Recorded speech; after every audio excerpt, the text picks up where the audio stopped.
brought you by Silver Pumps and Motors. Top quality और consistent performance के लिए सिर्फ सिल्वर पंप्स नाम याद रखना.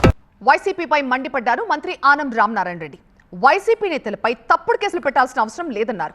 అధికారంలో ఉన్నప్పుడు వైసీపీ నేతలు చెయ్యని తప్పులే లేవు, వ్యవస్థల్ని నాశనం చేశారు కాబట్టి పార్టీ ఇలా పతనమైపోయిందన్నారు.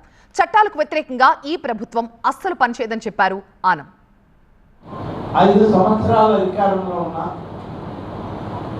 వ్యవస్థలను బస్టుబట్టించి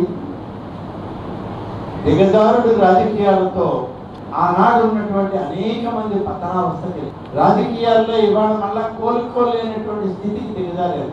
అనవసరమైన కేసులు, తప్పుడు కేసులు పెట్టి వేధించాల్సిన అవసరం ఇవాళ కూటమి ప్రభుత్వానికి లేదు. గత 5 సంవత్సరాల్లో మీరు చేసినటువంటి తప్పులను మేము ఎన్నికల ముందు కూడా ఎత్తి చూపించాం. ఎవరెవరు ఎటువంటి కార్యక్రమాలు చేశారో చూపించాం. వాటి మీదే ఇవాళ కేసులు నడుస్తున్నాయి.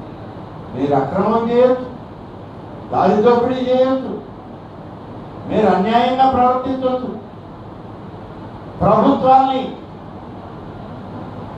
నైతిక పతనావస్థకి తీసుకువెళ్ళచ్చు.